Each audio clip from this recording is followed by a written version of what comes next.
يا أكرم خلقنا لمن نلوذ به سواك عند حلول الحديث الأممي يا رب بالمصطفى بلغ مقاصدنا واغفر لنا ما مضى يا واسع يا نفس من زلة عظمت إن الكبائر بالغفران كالأمم يا رب بالمصطفى بلغ مقاصدنا واغفر لنا ما مضى يا واسعا ويديك رسول الله يا متجلى باسم منتجم يا رب بالمصطفى بلغ مقاصدنا واغفر لنا ما مضى يا واسعا اللهم صل وسلم وبارك عليه وعلى آله وصحبه jadi baca bersama kita yang dia membaca surah Al-Fatihah yang niat dan pahalanya akan langsung beliau padanya waktu depan terus sallallahu alaihi Muhammad.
صراط الذين أنعمت عليهم غير المغضوب عليهم ولا الضالين آمين. Assalamualaikum warahmatullahi wabarakatuh.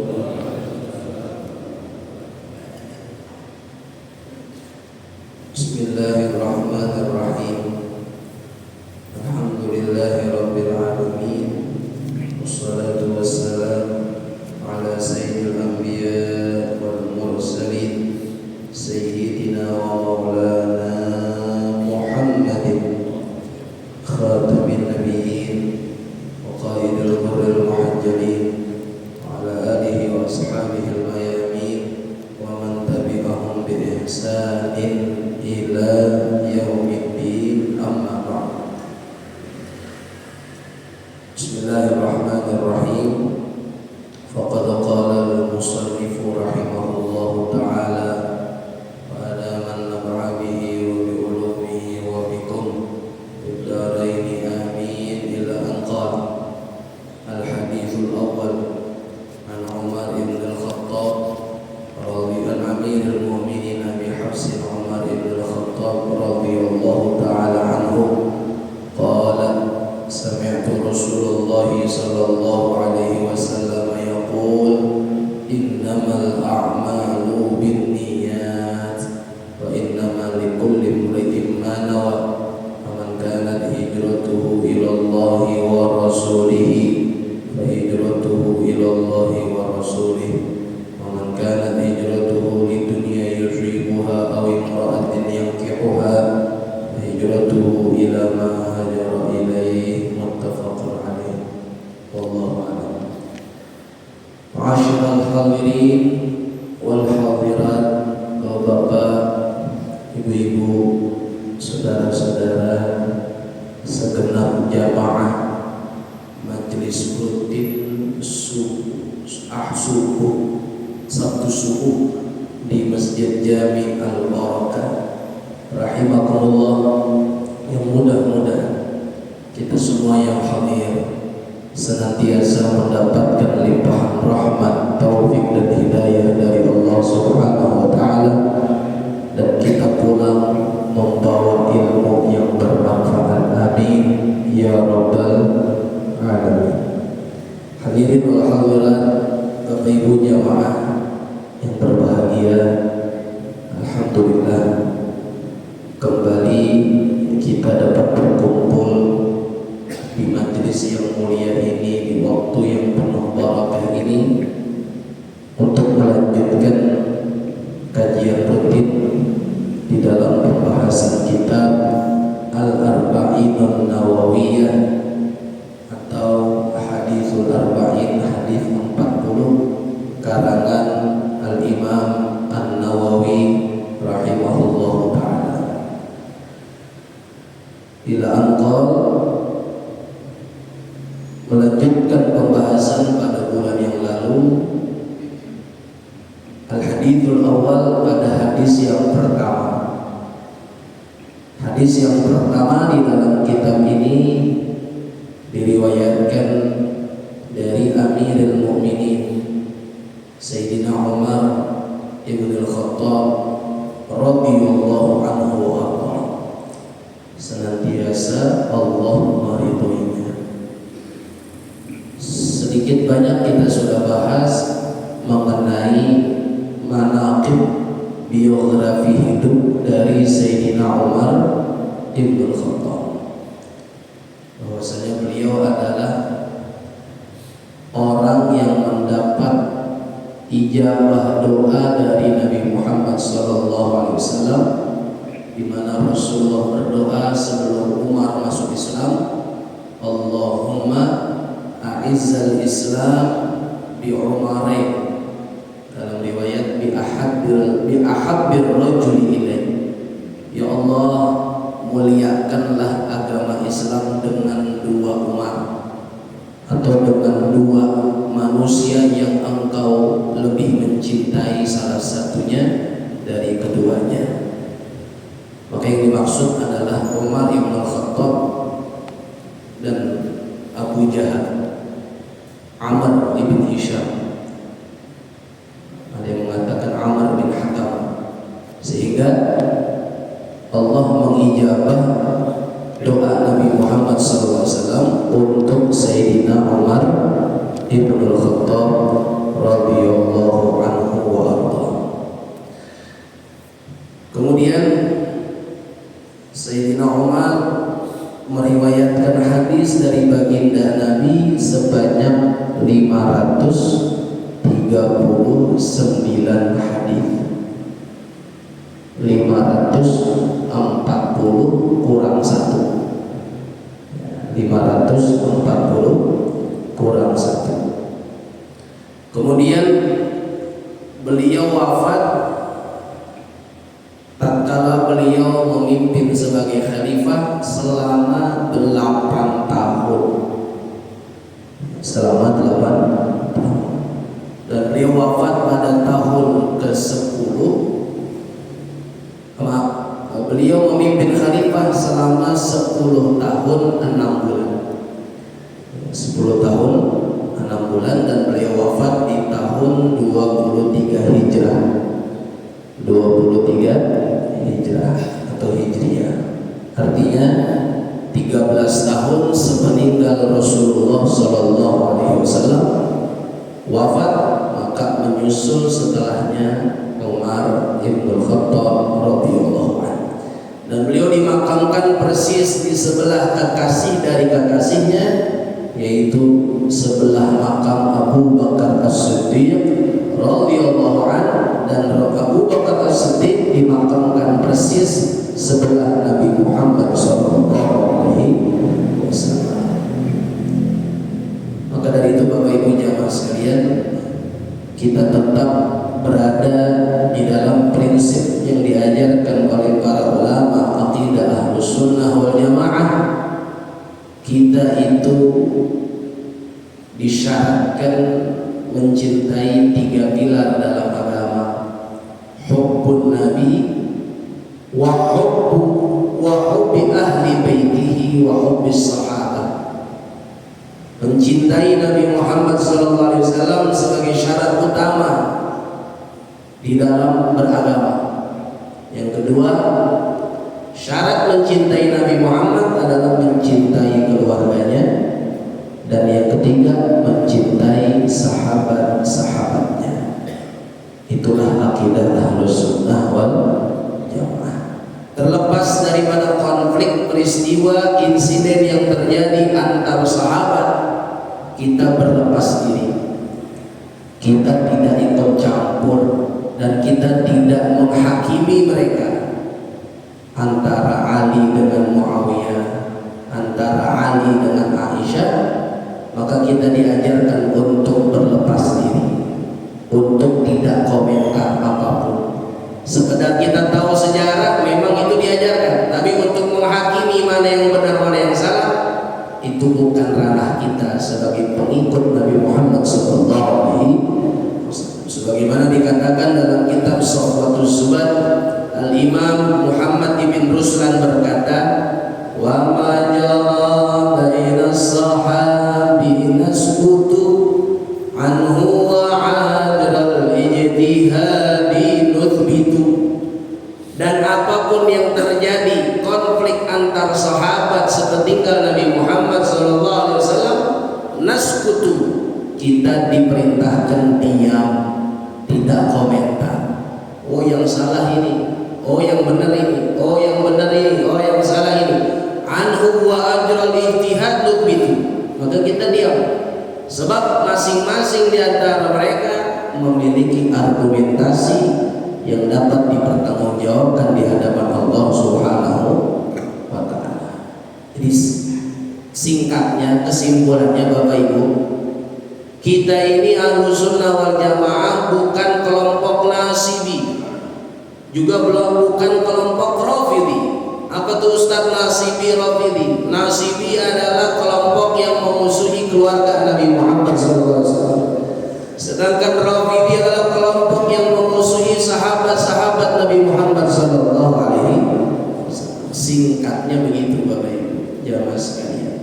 Nah, kemudian selanjutnya masuk ke dalam matan hadis bahwasanya Sayyidina Umar ibn al-Khattab radhiyallahu beliau berkata, sami'tu Rasulullah sallallahu alaihi wasallam, aku mendengar Rasulullah sallallahu alaihi wasallam yaqul, beliau bersabda. Maka ini disebut diantaranya hadithul ahad, hadis, ucapan, perbuatan, kesepakatan Nabi Muhammad sallallahu alaihi wasallam dalam kehidupannya sehari-hari. Ahad, perorangan. Jadi hadis ini kuat. Hadis ini sangat dikukuhkan oleh ulama hadis. Kenapa? Karena ada kalimat dari Sayyidina Umar, sami'tu, aku mendengar langsung. Saya tanya sama Bapak Ibu, ada perbedaan kagak antara saya dengar langsung atau saya dengar katanya? Ada perbedaan nggak? Ada.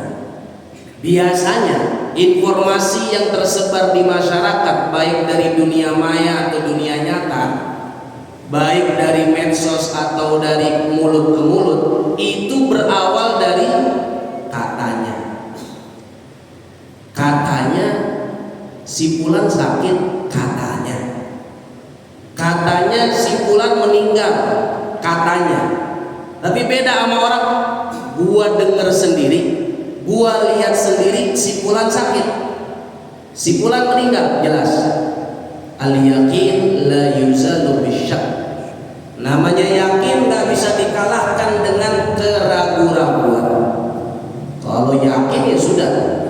Tsumma la tarawunnaha 'ainal yaqin, tsumma la tus'alunna yawma idzin 'anil na'im. Yakin. Maka Sayyidina Umar berkata, saya dengar langsung dari lisan Nabi Muhammad SAW. Apa beliau bersabda? Hadisnya sangat amat populer, hadisnya sangat familiar dan kita hafal. Innamal a'malu binniyat. Ini hadis 1000 kali diulang Bapak Ibu jamaah sekalian, dan kita bisa menghafalnya. Hanya saja kurang memahami lebih luas apa makna innamal a'malu binniyat, dan seterusnya dan seterusnya. Bapak Ibu jamaah sekalian, Nabi bilang innamal a'malu binniyat. Innama yang saya dapat ngartiin enaknya dari guru tua di daerah Cimanggis, Cibubur, itu ada Al-Habib Hamid bin Hud Al-Attas. Kalau kagak salah beliau dulu ngajar di Masjid Al-Ikhlas Kampung Raden, kemudian Masjid Al-Makmur Pasar Cibubur, itu disebut guru tua. Dulu belum banyak kiai, belum banyak ustaz, belum banyak habib yang ngajar, beliau sudah ngajar. Al-Habib Hamid bin Hud Al-Attas yang dimakamkan di Masjid Al-Hikmah Kampung Ahmad. Bapak Ibu kalau ke Pasar Palu lurus saja, ntar ada kober pemakaman tuh Pak. Bukan di situ, maju lagi ada masjid. Nah, di Masjid Al-Hikmah dimakamkan guru tua di Cimanggis, Cibubur sekitarnya, yaitu Al-Habib Hamid bin Hud Al-Attas rahimahullah ta'ala. Saya dapat dari beliau ngartiin kata innama. Di Al-Quran itu kan banyak innama, ya sesungguhnya, kan gitu. Innama yakhshallah min ibadihi ulama. Allah Ta'ala, hamba yang paling takut kepada Allah Ta'ala adalah ulama. Innamal mu'minuna ikhwah. Orang-orang beriman itu bersaudara. Nah, ngertiin innama yang enak apa? Kata beliau nih Pak, yang namanya ulama adalah orang yang paling takut kepada Allah. Yang namanya orang beriman adalah bersaudara. Nah, ini juga sama. ngartiin enaknya, innamal a'mal binniyat. Yang namanya niat, yang namanya amal soleh tergantung dengan niat. Tergantung dengan niat. Apakah serta merta seluruh ibadah amal soleh perlu niat? Jawabannya tidak. Maka tafsiran dari hadis ini kata Nabi, yang namanya ibadah amal soleh pakai niat itu terbagi dua. Tafsirannya terbagi dua. Kata Syekh Muhammad bin Abdullah Al-Jurdani Ad-Dimyati, kata beliau, yang dimaksud yang namanya amal ibadah pakai niat, yang pertama innama sihhatul a'mal binniyat. Yang namanya amal soleh kalau mau sah, kalau mau benar itu pakai niat. Itu yang pertama. Yang kedua, innama kamalul a'mal binniyat. Yang namanya amal soleh kalau mau sempurna juga pakai niat. Jadi ada perbedaan, Pak. Ada sihhatul a'mal, keabsahan amal ibadah, ada kamalul a'mal, kesempurnaan amal ibadah. Maksudnya bagaimana Ustaz? Maksudnya ada sebagian ibadah yang kalau kagak pakai niat maka ibadahnya kagak sah. Bener Pak ya? Bener ya? Ini agak konsentrasi dikit nih, kalau bisa teh manisnya habisin dulu. Ya. Jadi ada ibadah kalau kagak pakai niat kagak sah. Yang kedua, ada ibadah kagak pakai niat tetap sah. Tapi kalau mau sempurna maka pakai niat. Itu perbedaannya. Contoh ibadah nggak pakai niat kagak sah apa? Sholat. Tadi kalau bapak ibu ada yang buru-buru dari rumah karena nyetor dulu ke kamar mandi, akhirnya udah komat, buru-buru tergesa-gesa, Allahu Akbar, lupa niat, sampai kelar tahiyat baru ingat, astagfirullah. Jangan dipraktekin ya. Ntar lagi ini astagfirullah, batal udah. Ya. Nah kalau di tahiyat lu ingat, ya Allah tadi belum niat sholat, bagaimana sholatnya? Kagak sah. Diulang lagi sholatnya. Diulang lagi sholatnya. Puasa, zakat, haji, umroh dan lain-lain sebagainya yang ibadah membutuhkan niat. Maka ini yang pertama maksudnya. Ibadah yang memang butuh niat kudu pakai niat. Tapi yang kedua, ada ibadah yang kagak perlu niat. Artinya kalau kita lakukan ibadah tersebut walaupun kagak niat, ibadahnya tetap. Contohnya apa? Contohnya duduk di majelis taklim. Ini kita hadir majelis taklim nih, kagak pakai niat, sah apa kagak ngajinya? Sah. Nah kalau kagak sama, kasihan pada kagak niat semua. Ya. Contohnya apa lagi? Baca Quran. Kita baca Quran langsung aja. Bismillahirrahmanirrahim. Yasin wal Qur'anil Hakim. Innaka laminal mursalin, dan seterusnya. Nggak pakai niat, tetap sah. Contohnya apa lagi? Entar kelar sholat isyraq, sholat terbit matahari 2 rakaat, dari bunyi alarm di jam digital nih barang 5 menit atau 3 menit, kelar sholat isyraq kita keluar masjid, kita masukin sedekah subuh, kita masukin duit di kotak depan tuh Pak. Pakai niat gak tuh Pak? Pakai niat gak Bu? Kagak, nyeplosin aja. Mau yang warna merah boleh, yang warna biru oke, warna hijau alhamdulillah, warna abu-abu ya.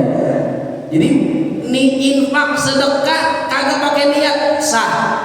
Kecuali zakat. Kalau zakat sedekah wajib. Ini beda pembahasan. Jadi baca Quran, berzikir, sedekah, majlis taklim, silaturahmi, itu ibadah yang kagak pakai niat. Tapi andaikan kita niatkan, maka ibadah kita tambah sempurna. Paham ya Pak ya? Paham ya Bu ya? Jadi ibadah kita biar sempurna diniatkan, ditambahkan niat-niat yang baik. Contoh niat baca Quran, niat baca kalamullah, niat ngerjain perintah Allah, iqra'ul Quran, niat ngamalin ajaran Rasulullah, niat melembutkan hati. Bahkan salah satu niat yang paling ajib nih Bang, kata orang Arab paling ajib, kues, tamam, paling enak banget, paling cocok banget buat kita. Nawaitu qiraatul Quran lisyifa litadawi. Saya niat baca Quran buat kesembuhan penyakit saya. Alhamdulillah. Jadi Bapak Ibu kalau baca Quran nih, pesan saya mulai hari ini jangan timbang niat baca Quran aja, tapi niat buat berobat. Obat yang murah, gratis, kagak pakai konsultasi dokter, kagak pakai nembus obat, baca Quran. Ya, sesungguhnya Allah yang nyatakan sendiri bahwasanya Al-Quran itu fihi syifaa'un linnas, ada obat kesembuhan bagi manusia. Dan ternyata saya cari-cari, saya telusuri apa kolerasinya Quran dengan dunia medis. Oh, ada yang bahas tuh, salah satu dokter yang memang dia selain ahli medis juga dia ahli Quran. Dia mentelaah tuh apa kolerasinya, apa kalau bahasa kita nih, apa nyambungnya Quran dengan medis. Ternyata kata beliau, salah satu dokter nih Pak, bilang bahwasanya di tubuh kita ini ada makhluk-makhluk Allah yang hidup. Di tubuh kita ini gak cuma ada organ tubuh, tapi ada makhluk yang hidup di dalamnya. Paling banyaknya sel kuman. Kuman itu kan makhluk Allah tuh Pak ya. Ada lagi, maaf, yang punya penyakit berat, sel kanker. Kanker itu kan makhluk tuh Pak, hidup dia. Buktinya orang yang punya kanker ada fasenya, stadium 1, 2, 3 sampai 4. Berkembang itu. Macam-macam makhluk Allah yang ada di tubuh kita nih, dan mereka semua hidup. Dan Allah berkata seluruh makhluk yang ada di bumi ini mereka bertasbih kepada Allah Subhanahu wa taala. Jadi jangan, bukan cuma kita manusia orang beriman bertasbih, makhluk Allah yang lain bertasbih. Binatang tuh bertasbih, gonggongan anjing itu tasbih, kukuruyuknya ayam tasbih, embeknya kambing tasbih. Pokoknya binatang bersuara itu dia bertasbih, cuma kita nggak ngerti bahasanya, kita nggak paham maksudnya. Begitupun pohon-pohon yang ada, daun-daun yang ada, mereka semua bertasbih kepada Allah. Mana dalilnya Ustaz? Dalilnya Nabi ketika ziarah ke satu makam, Nabi ambil batang korma, Nabi tancepin di kepalanya itu nisan. Kemudian tumbuh itu. Ya Rasulullah, kenapa ditancepin batang pohon? Supaya nanti daun yang tumbuh di pohon ini akan bertasbih kepada ahli kubur. Hadis sahih. Makanya kalau kita pikir-pikir, batang korma ditancepin ke batu nisan, itu tasbihnya nyampe ke ahli kubur. Ya masa malam Jumat yasinan tahlilan kagak sampai? Ya masa kalah sama batang pohon sama daun yang kagak hidup? Artinya dia bukan manusia, kagak berakal, tapi dia bertasbih kepada Allah Subhanahu wa taala. Dia bertasbih kepada Allah Subhanahu wa taala. Nah, kembali lagi tadi sel kuman, sel kanker dan sebagainya, ketika dibacakan Al-Qur'an dia mendengarkan bacaan kita. Jadi organ tubuh kita ini Pak, kalau bahasa medisnya merecovery, kalau bahasa kita lagi ngebenerin dirinya sendiri. Yang punya asam lambung lagi dibenerin lambungnya, yang punya paru-paru lagi dibenerin paru-parunya, karena kebanyakan rokok, ngerokok sehari 7 bungkus, belum lagi punya kawan 3 bungkus, 10 bungkus. Kata orang yang ngerokok nih pasti bilang, orang merokok kena paru-paru. Iya, orang yang kagak ngerokok lebih parah, rupa-rupa gitu katanya. Iya, yang ngerokok kena paru-paru, yang kagak ngerokok rupa-rupa. Itulah dalil pembenaran tukang rokok. Maka paling susah dinasehatin tukang bohong gitu ya. Nah, jadinya Mas sekalian, sama saya juga ngerokok ya. Artinya Bapak Ibu, itu lagi ngebenerin dirinya sendiri. Jadi sel kuman, sel kanker, organ tubuh kita semua mendengarkan bacaan Quran kita, dan dia akan merecovery tubuh kita. Dia akan mengobati tubuh kita dengan sendirinya. Percaya nggak percaya, Bapak Ibu praktekin aja. Niat baca Quran buat syifa, buat kesembuhan. Saya punya guru orang Ciawi Bogor, 7 tahun sakit stroke parah begitu, dan dikatakan ada ya ini yang di otak, gangguan di otak, dan beliau dapat dari salah satu kenalannya seorang ahli medis. Dia punya anak yang belajar di Amerika katanya. Pas dijelasin sama anak dokter yang di Amerika, paling cakep pengobatan sekarang selain medis adalah membaca Al-Quran.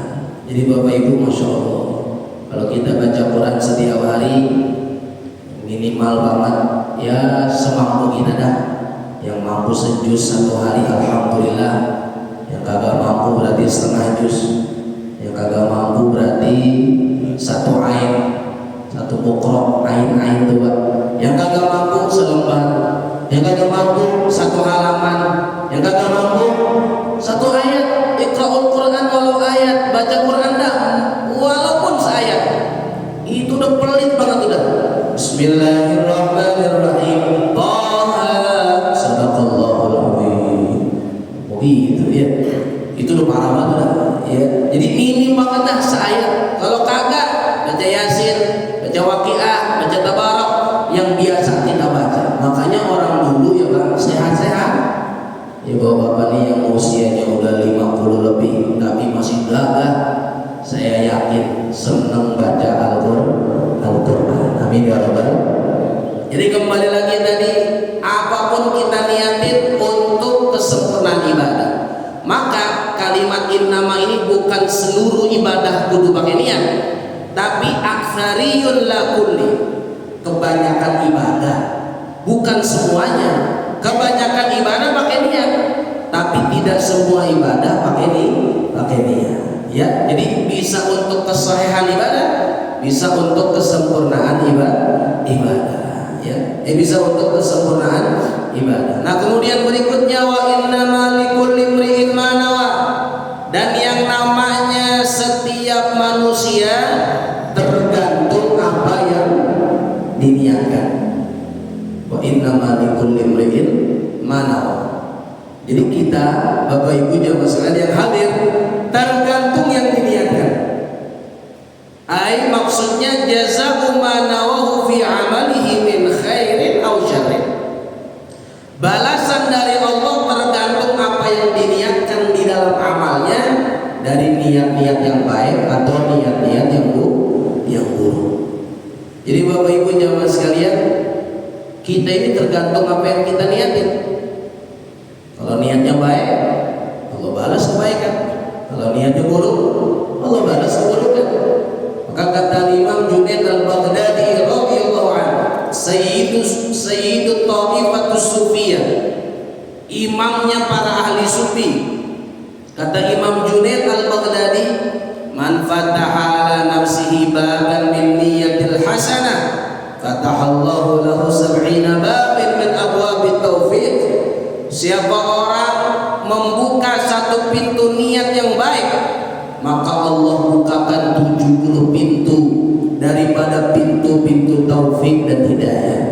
Wa man fataha ala nafsihi baban niyatis sayyi'ah, dan barang siapa yang membuka atas dirinya satu pintu niat keburukan, fatahallahu alaihi 70 baban min abwabil khidlan, ay min abwabish syarr, orang yang buka niat buruk maka Allah bukakan 70 niat, 70 keburukan. Nauzubillah min dzalik. Jadi kalau kita niat Pak, satu niat baik itu akan disusul niat baik dan selanjutnya. Tapi kalau kita niat buruk, itu nanti dimudahkan niat buruk dan seterusnya. Maka dari itu, ya mending kita niat-niat yang baik. Maka diceritakan ada dua abang adik ini Pak, dua kakak beradik. Si abangnya ini adalah ahli taat, ahli ibadah. Si adiknya ahli maksiat.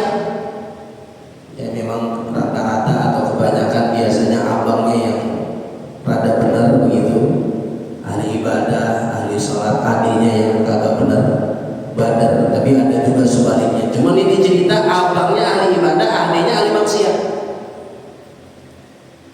Abangnya ahli ahli ibadah ya, adiknya ahli maksiat. Kemudian karena ini si abang sering ibadah terus-terusan dan si adik selalu bermaksiat terus-terusan, datanglah iblis merayu keduanya. Si abang tinggalnya di atas, si adik tinggalnya di bawah. Kata si iblisnya sama abangnya, bang, kali-kali apa maksiat, kali-kali apa dosa, jangan pahala mulu dicari, kali-kali nyari dosa. Itu iblis tuh Bang. Emang kerjaannya iblis begitu dia.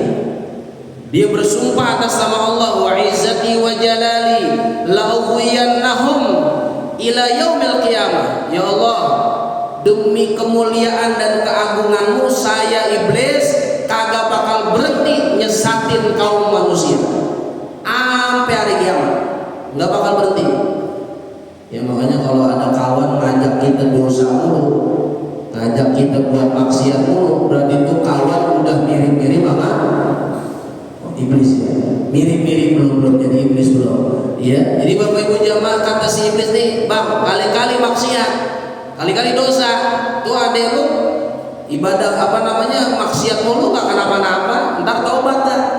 Kebujuk sama iblis. Akhirnya si abangnya Pak, dalam hatinya nih niat pengen maksiat, pengen minum khamar, pengen judi online, pengen zina, niat pengen korupsi, niat nih baru niat. Kemudian si adiknya juga dibujuk sama iblis. Iya kali-kali enggak, kalau adiknya kagak dibujuk ya. Kalau adiknya dalam hatinya kali-kali kayak si abang enak hidupnya. Dia mabuk pingsan seharian, bangun kaget, dia mau tobat kepada Allah. Niat dalam hatinya nih pengen bertobat, pengen kayak abangnya, pengen jadi ahli ibadah, pengen jadi orang soleh. Si abang niat pengen jadi ahli maksiat, si adik niat pengen jadi ahli ibadah. Lari dah buru-buru, si abang turun, si adik naik, tabrakan di tangga, jatuh, dua-duanya mati. Dua-duanya mati. Maka si abang dikatakan Allah mengampun, Allah menjadikannya suul khatimah, sedangkan si adik Allah menjadikannya husnul khatimah ala hasbi niyatihim, karena masing-masing membawa niatnya. Ini maksudnya Pak, wa innama likulli imri'in mana. Orang itu tergantung niat.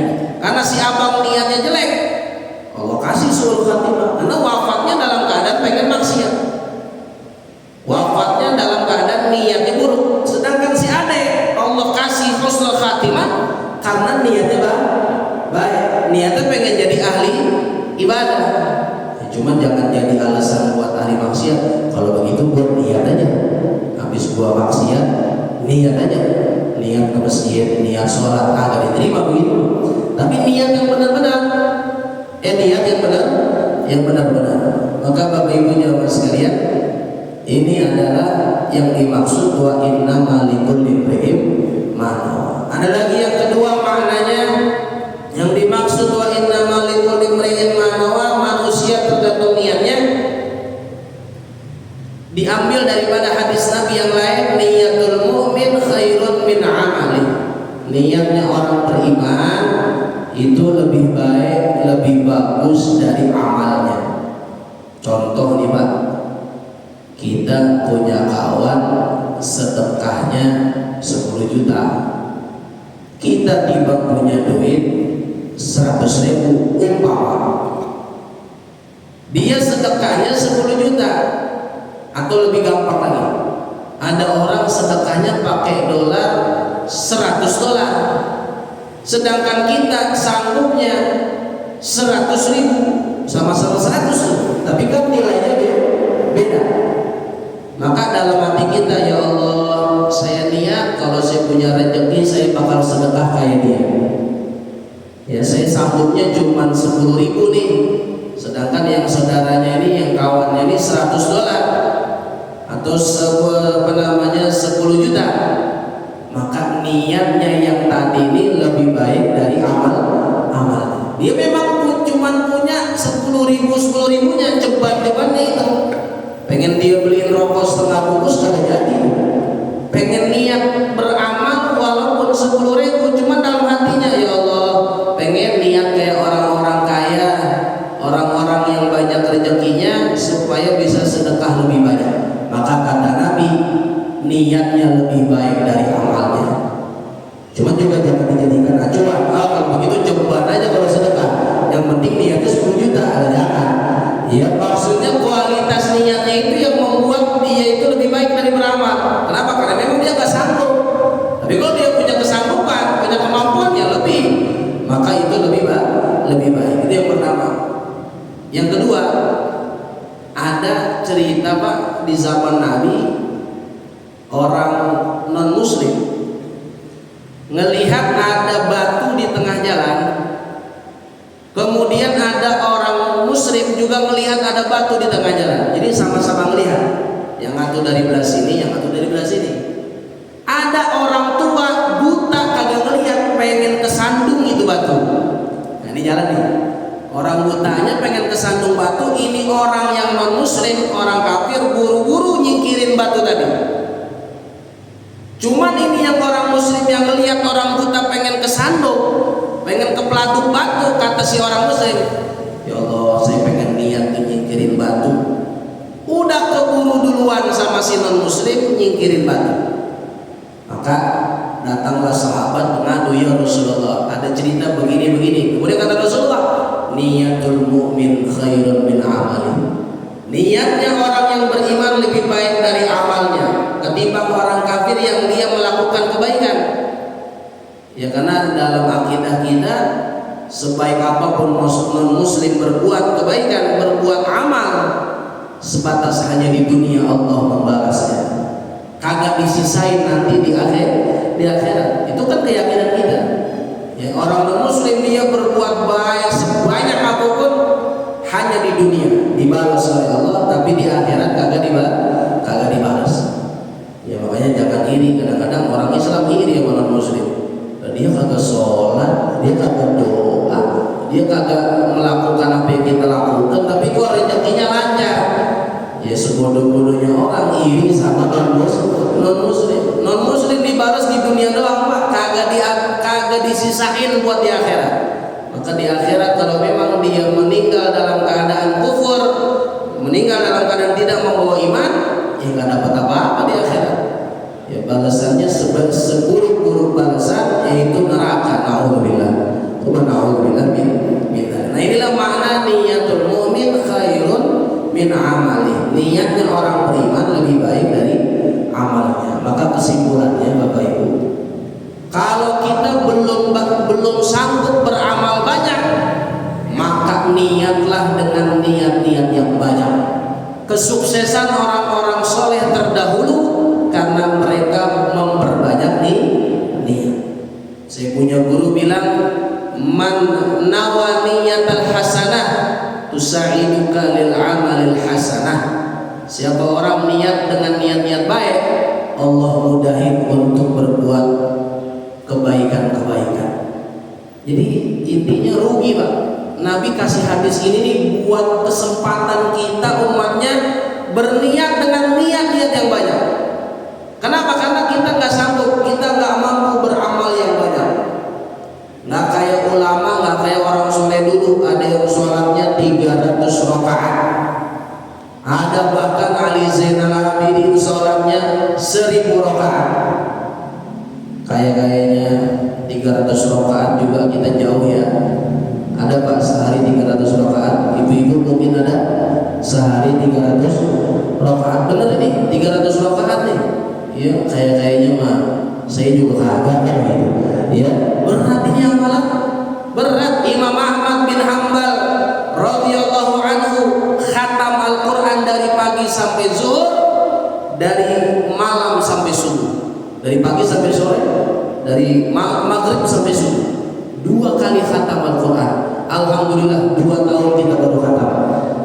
Alhamdulillah 2 tahun baru khatam. Ya minimal banget Ramadan. Ya Ramadan sekali khatam. Alhamdulillah itu juga 30 juz bagi 30 orang. Nah, alhamdulillah. Ibadah kita jauh banget. Kita sedekah nggak kayak orang dulu. Ada ceritanya Sayyid Abu Bakar Al-Adni bin Abdullah Al-Idrus. Kalau yang tahu luar Batang ini engkong kakek buyutnya Habib Hussein luar Batang, itu Abu Bakar Al-Adni, dia orang kaya raya. Dia punya tangga kerung ke atas itu 3 tingkat, kurang lebih 300 anak tangga. Kurang lebih 300 anak tangga, kurang lebih. Mungkin 3 atau 4 tingkat rumahnya. Dan beliau setiap harinya memotong kambing sesuai dengan anak tangga yang ada di rumahnya.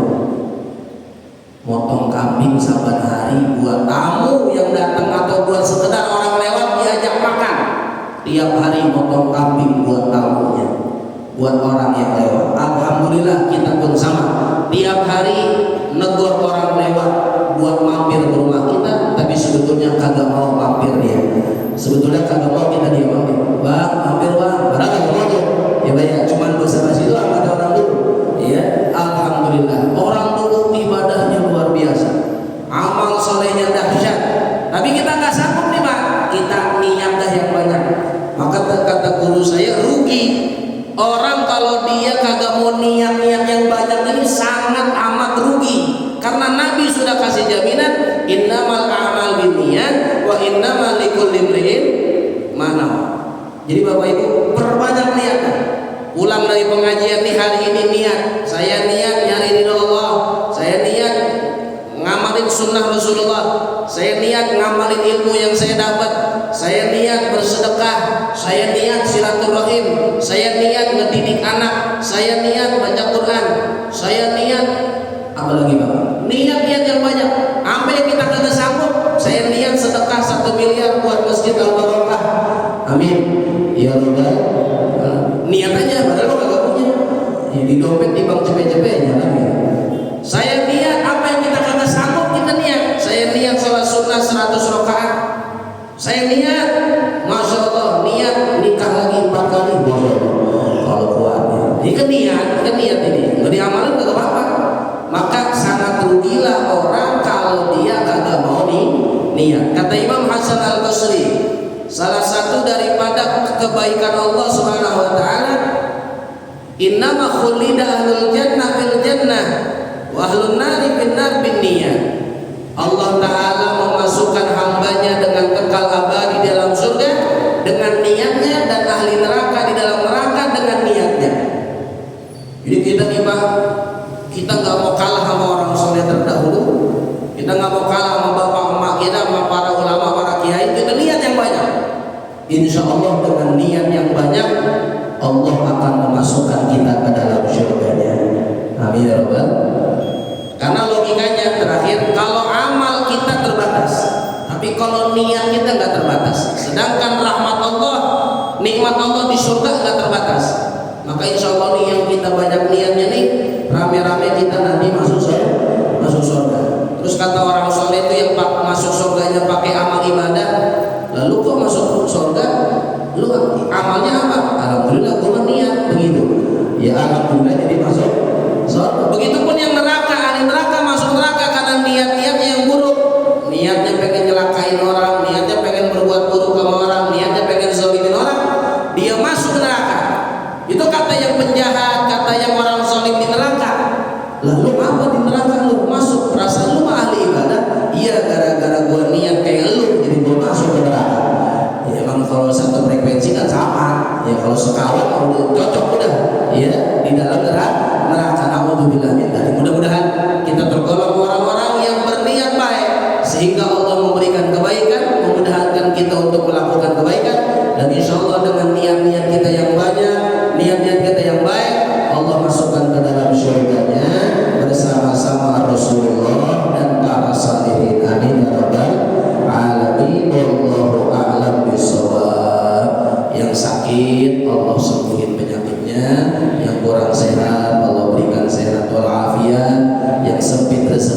Bapak Ibu diluaskan, diberkahi rezekinya, yang sudah wafat diampuni segala dosa-dosanya. Al-Fatihah.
Assalamualaikum warahmatullahi wabarakatuh.